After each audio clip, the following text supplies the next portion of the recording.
नमस्कार, मी सागर जोशी. TV9 मराठीमध्ये आपलं स्वागत. भाजपचे आमदार सुरेश धस यांनी एका वक्तव्यानं खळबळ उडवून दिली आहे. खोक्या भोसलेच्या निमित्तानं माझ्याच हत्येचा डाव आखण्यात आल्याचा दावा सुरेश धसांनी केलाय. मला लॉरेन्स बिश्नोईच्या नजरेमध्ये आणून काटा काढण्याचं षडयंत्र असल्याचं देखील धस यांनी म्हटलंय.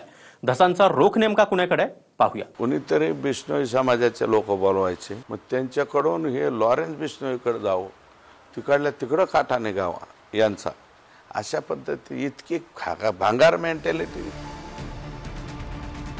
खोक्या भोसलेच्या प्रकरणामध्ये लॉरेन्स बिश्नोईशी जोडून माझा हत्येचा कट आखला होता असा स्फोटक दावा भाजपचे आमदार सुरेश धस यांनी केलाय. हरणाचं मांस आणि हरणांच्या शिकार प्रकरणात तसंच ढाकणे पितापुत्रांना मारहाण प्रकरणात खोक्या भोसलेला अटक झाली आणि तो सध्या न्यायालयीन कोठडीमध्ये आहे. खोक्या आपलाच कार्यकर्ता असल्याचं स्वतः धस यांनी मान्य केलं होतं. पण आता हरणांच्या अँगलनं बिश्नोईला भडकवून आपल्या हत्येचा डाव रचण्यात आल्याचं सांगून धसांनी खळबळ उडवली आहे. सलमान खानचं नाही का प्रकरण, लॉरेन्स बिश्नोई, तसं कोणीतरी बिश्नोई समाजाचे लोक बोलवायचे. ते बिश्नोई समाजाचे लोक सिरियसली असतात, मग त्यांच्याकडून हे लॉरेन्स बिश्नोईकडे जावं, तिकडल्या तिकडं काटा निघावा यांचा, अशा पद्धती इतकी भांगार मेंटॅलिटी तुम्ही राजकारणामध्ये ठेवता. अरे कोणत्या प्रकाराला चाललात तुम्ही, काय चाललात आणि थायथायाट काय करता? मुंबईमध्ये जे उपोषण ठेवलं त्याला ते बिश्नोई समाजाचे 4 लोक, बिश्नोई समाजाचे 4 लोक हे राजस्थानवरून विमानाने त्या मोर्चाच्या ठिकाणी आणण्यात आले.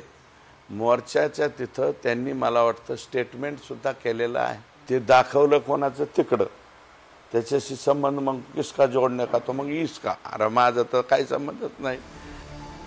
अजूनही हत्येचा प्लॅन संपलेला नाही. पण एक नेता शिरूर कासार इथे येऊन हरणाच्या मांसाबद्दल बोलला ते शोधा असं धस म्हणाले. अर्थात त्यांनी नाव घेतलं नाही, पण ते वक्तव्य टीपी मुंडे यांनीच केलं होतं. त्यावरून टीपी मुंडेंनी धसांना पुन्हा एकदा सोंगाड्या असं म्हटलं. मला मारण्याचा कट रचला जात होता नाही, अजून तो आहे जाग्यावर. त्याच्यामध्ये कोणी, मी म्हणतो मी नाही, तुम्हीच ते शोधा.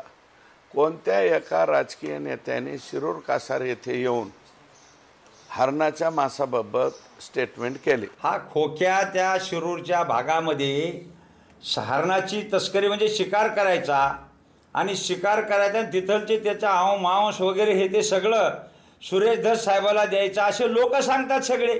शेतकऱ्यानं सांगितलं की माझ्या शेतामध्ये हरण मारू लागले होते, मी त्यांना मारू नका म्हणल्यावर त्यांनी मला मारलं, माझे दातं पाळले त्यांच्या माणसाईने, आणि त्यांना ते यांना सगळं त्यांचं समर्थन आहे, सुरेश धसाचं समर्थन आहे. आणि आता बातमी द्यायची सहानुभूती मिळवण्यासाठी हा सोंगाड्या गडी या. धसांनी नाव न घेता धनंजय मुंडेंकडे देखील इशारा केलाय. देशमुख प्रकरण लावून धरल्यामुळे मंत्रिपद गेलं, त्यामुळे मला अडकवण्यासाठी खोक्या धरला असा आरोप धसांनी केलाय. संतोष देशमुखला ज्या पद्धतीने मारलं तुम्ही, ती पद्धत फार चुकीची आहे आणि त्याच्यावरती आवाज मी उठावला म्हणून तुमचं कोणाचं तरी मंत्रिपद गेलं. म्हणून मग काय धरायचं, आता खोक्या धरायचा, कोण हरण आणायचं आणि हरण आणून बिश्नोई समाज आणायचं, लगेच लॉरेन्स बिश्नोई. तर खोक्या भोसलेची पत्नी तेजू भोसलेनं धसांना फसवण्याचा प्रयत्न असल्याचं म्हटलंय. हे सुरेश धसला फसवणूक धंदा करून म्हणून असं चालू आहे त्यांचं सगळ्यांचं म्हणणं. हे कशामध्ये गुंतत नाही असं, ह्याच्यामध्ये कार्यकर्ते, आम्हाला कार्यकर्त्यांचा आमचं काही संबंध नाही. ह्याच्यात आमचे गाववाल्याचे आणि आमचे ढाकणे आहेत ना, त्यांचे आमचे गाववाले भांडण आहेत. हे रान टुकड्यासाठीच आहेत सर. एक आरोप झाला होता तुमच्या नवऱ्यावरती की हरणाची शिकार करतो, पैसे उधळतो, सोनं उधळतो. ते आरोप आहे सर, ते खोटा आरोप आहे म्हणजे आमच्या मालकावर. ते खोटा आरोप आहे. ते हरण मिळणं तसं असं म्हणजे ते धंद्यामध्येच नाही. ते घरामध्ये जे वाळलेलं मांस सापडलं होतं ते कशाचं होतं? मग ते रान डुकराचं होतं सर. ते रान डुकराचं आणि आमचं बोकड देव कार्यक्रम केला होता. आमचं देवाचा कार्यक्रम केला होता, बोकडचं ते मटण होतं. ते हत्येच्या कटावरून जो आरोप झाला आणि तो धसांनी केला, त्यावरून तृप्ती देसाई आणि अंजली दमानी यांनी धसांवर हिंदी पिक्चरचा परिणाम झाल्याची टीका केली आहे. यांना सुरेश धस यांना कोणी विलन ठरवलेलं नाही, पण बीडच्या राजकारणात यांना हिरो व्हायचंय म्हणून अशा पद्धतीच्या ब्रेकिंग न्यूज करायच्या. सुरेश धस आपण जर बघितलं तर चित्रपटांचे डायलॉग करणं किंवा चित्रपटांसारखे सीन क्रिएट करणं याच्यामध्ये ते माहीर आहेत. त्यामुळे असे काहीतरी सीन क्रिएट करायचे, असे काहीतरी डायलॉग मारायचे की जेणेकरून जे आहे ते महाराष्ट्रामध्ये त्याची चर्चा होईल.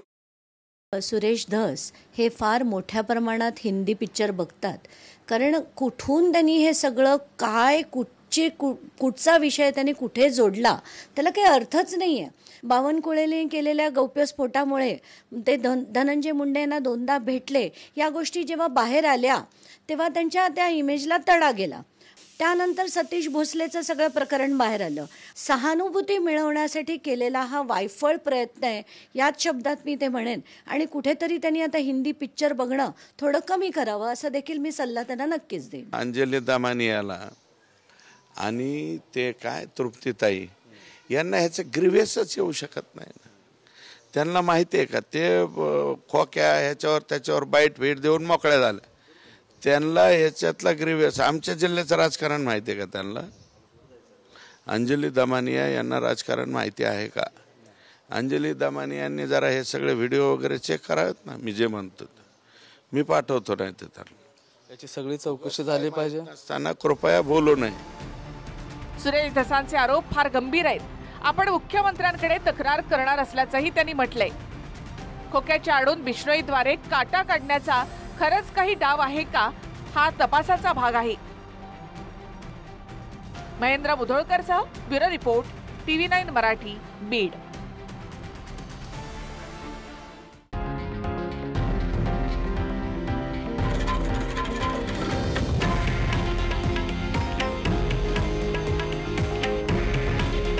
हे आहे देशातील नंबर 1 न्यूज नेटवर्क आणि आपण पाहत आहात TV9 मराठी. काळजी तुमची, हित महाराष्ट्राचं.